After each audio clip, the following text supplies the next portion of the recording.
Les océans représentent le plus grand espace habitable de la planète. Ils recouvrent plus de 70% de la surface du globe et contiennent 97% des réserves d'eau mondiale, soit 1,335 milliard de kilomètres cubes d'eau, ce qui correspond à une baignoire de plus de 1100 km de côté. En moyenne, l'océan a une profondeur de 3700 mètres, mais à certains endroits, il peut atteindre des profondeurs vertigineuses. Mais quelle est la profondeur de l'océan ? À sa surface, l'océan abrite de nombreuses espèces animales et la quasi-totalité des mammifères marins. C'est la zone épipélagique.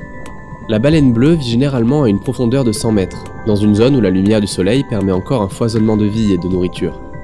À partir de 200 mètres, les rayons du soleil diminuent peu à peu. Nous entrons dans la zone crépusculaire, où les végétaux privés de photosynthèse ne peuvent plus se développer. Herbert Nitsch, qui a établi le record du monde d'apnée en 2007, n'a dépassé cette limite que de quelques mètres. C'est seulement 100 mètres plus bas, à 332 mètres, qu'est fixée la limite de plongée en bouteille. Après cette profondeur, la pression exercée sur le corps par l'eau est 30 fois supérieure à celle de la surface. Le corps humain n'est pas adapté pour survivre à de telles pressions, mais certains animaux s'en accommodent très bien. Le cachalot par exemple, peut descendre à des profondeurs moyennes de 600 mètres, où il chasse ses proies favorites, les calamars géants. Le bâtiment le plus haut du monde, le Burj Khalifa à Dubaï, atteint à peine les 828 mètres. Un peu plus bas, à 1000 mètres, l'obscurité devient totale. Les rayons du soleil n'atteignent plus cette profondeur. La nuit est permanente. Les espèces présentes sont presque toutes aveugles. La plupart vivent à proximité des sources hydrothermales, où la température peut atteindre les 400 degrés Celsius.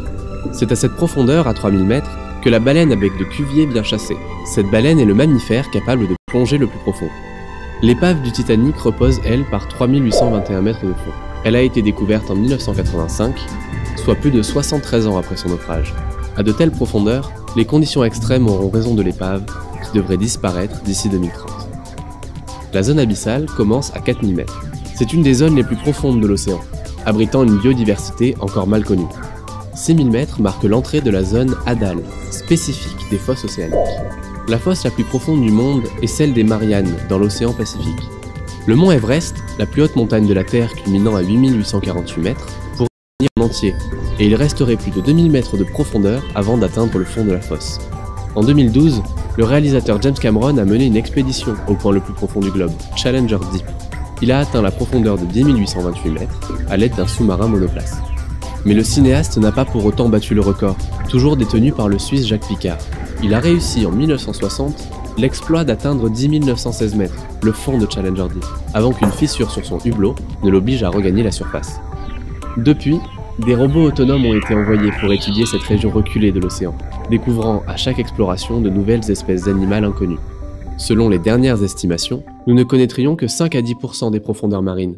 Depuis 1969, 12 personnes ont foulé le sol de la Lune, alors que 3 seulement ont touché le fond des océans.